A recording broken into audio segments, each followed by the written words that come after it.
Hello, family. Hi. My name is Hamurana, and thank you for joining me today.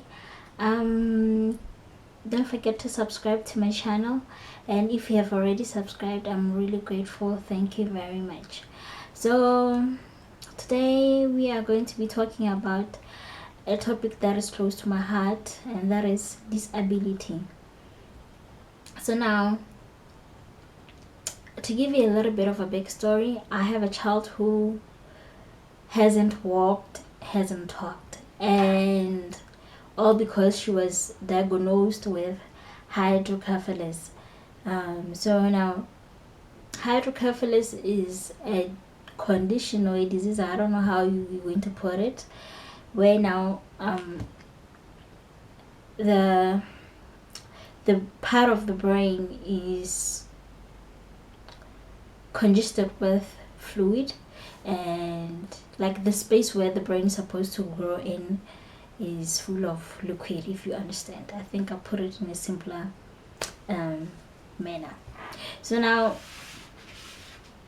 my child was diagnosed with hydrocephalus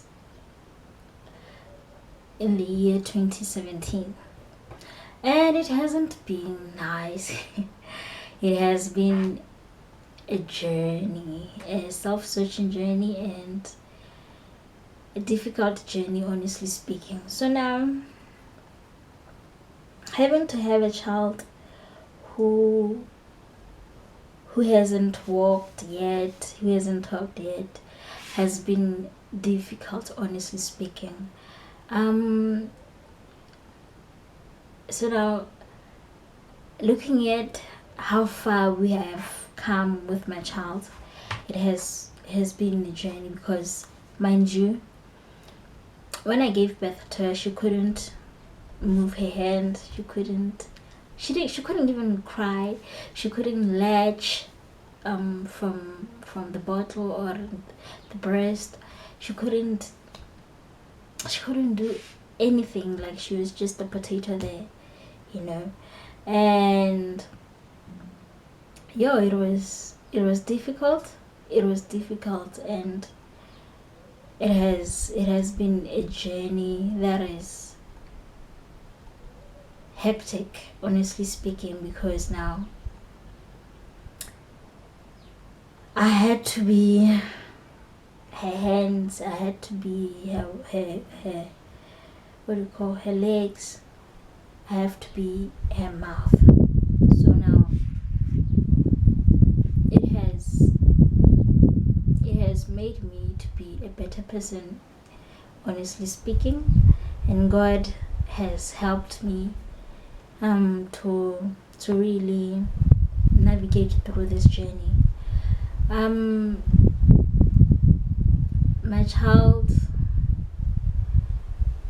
right now, as we speak, can move around by herself.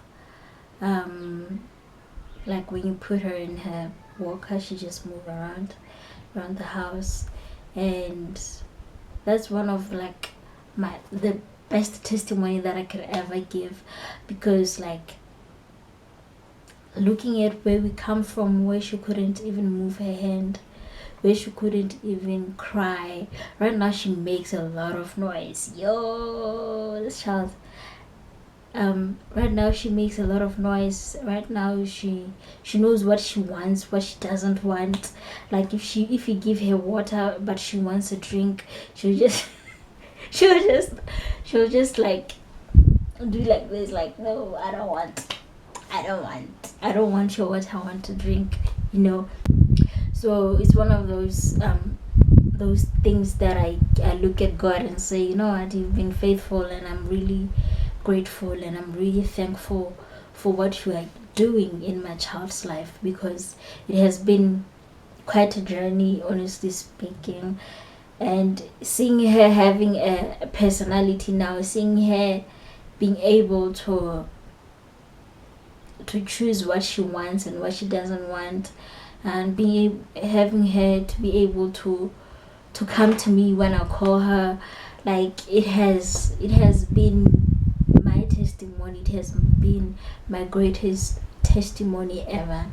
So yeah, it has been a journey. So now, being a young person as I am, and having a child who's differently abled has been difficult, because like I'm still young and I have dreams and I want to achieve this and I want to achieve this and that, and now having to be home taking care of this child,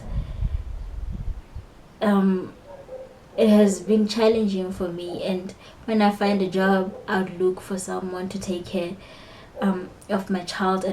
But then when I come back from work, I found out that my child has been hungry for since morning up until the time I came back from work. I just realized that, you know what, work can wait, though I need money to make things happen, but work can wait, because now my child is suffering. What if my child dies because of hunger, and yet I've bought food at home, you know? So then that's when I realized, you know what, no man, something has to give. I have to take care of my child myself, because other people won't give her attention like I do. Other people won't be patient like I do, and other people won't have love like I do for my child. So it has been one of those learning curves along the way. And yeah, man, having a child that is disabled or differently abled, it has been difficult, especially emotionally, mentally. If you don't have emotional support, trust me, you're going to fall into depression, and you're going to be like, oh, people can't even support me, whereas I have a child who needs love and support, and I need people to be around, to help me throughout this journey. But sometimes you just have people who just mind their business and their lives, and you're like, okay, she's my child, so I've gotta take care of my child. If whether people are around or not, she's my child. I brought her to the world, into this world, so I have to do it myself. Though sometimes it's not good to think like that. As people, we need one another, and honestly speaking, the only thing that you can do, if you see yourself, or if you found yourself in such a situation where you don't have emotional support, you just have to go to counseling, so that you get counseled with these things that you have to accept. You don't have support, but the social workers are there to help out. There are people who are willing to be around and give you emotional support. Sometimes, even though it's not enough, but it's better than to fall into depression and always thinking negatively. So I recommend counseling if you don't have emotional support. But apart from if you don't have emotional support, you should actually go to counseling, just for you to accept the situation that you are in, and for you to really navigate through the state that you are in, and even accept the child, and even love the child, and be patient with yourself, and even be patient more with your child, and even love yourself more throughout this journey, because it's quite important to love yourself in this journey, so that you'll be able to transfer that love into the person that you're taking care of. Because these people need your love, these people need your care, these people need your patience. And if you do not love yourself, and if you do not love them, it becomes very painful. Look for counseling and support groups, and find other moms who are going through the same situation, or who have went through the same situations that you are going through, so that you get strength from them. Though sometimes people talk, especially in Africa, people talk. Some will say that ke matholwane, some will say that this and that, for you to get riches, for you, black people. Anyways, but it's one of those things that as a parent or a guardian, we have to deal with them, and we have to be mentally good, mentally straight, so that when they say things that are out of the way, and then you be like, no, you're not going to say that about me, you're not going to say that about my child, so yeah, you have to be mentally great. Yeah, you should be, because people talk, people will say things that are provoking, and I hope that in this journey that you include God in it. I hope that in this journey that you pray the more, and I pray that in this journey you are patient, and you have love, and you have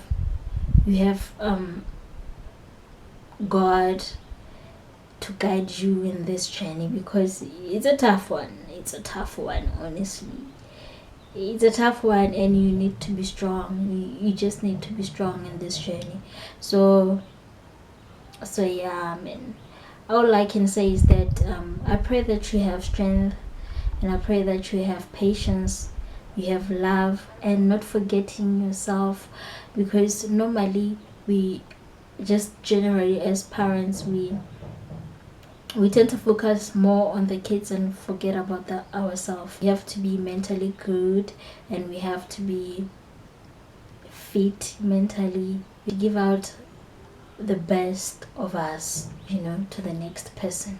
So I hope this video helped you in some way, and I hope that it has given you an insight of dealing with disability, and I hope that you give your kids, your people love, and that you're patient with them. Thank you very much for tuning in, and I'll see you